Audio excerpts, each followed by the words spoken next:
ছিল মানুষের পাশে ছিল সবাই জানে আজকে আপনারা চাক্ষুষ করান এখন যদি ছেলে থাকতো তার মায়ের মুখে ফিরিয়ে দিতে পারবো।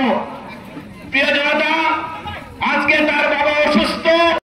ইউনিয়ন বিএনপির সম্মানিত সাধারণ সম্পাদক জনাব মাসুদ রানা ভাইকে বক্তব্য নিয়ে আসার জন্য আহ্বান জানাচ্ছি।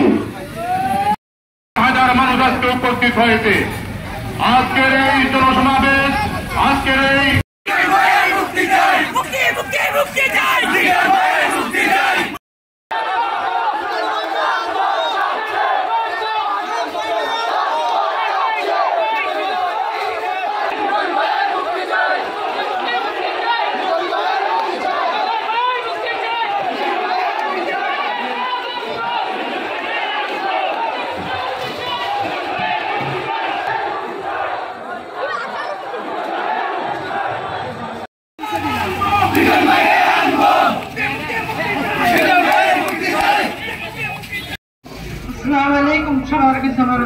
অনুরোধ বাবা, আমি আজ দীর্ঘ 6 বছর থেকে জানাবো অনিতম্বরে এখানের আমরা সবাই নিঃশর্ত মুক্তি ব্যবসায়ী সংকট রয়েছে, মুক্তি মুক্তি মুক্তি চাই।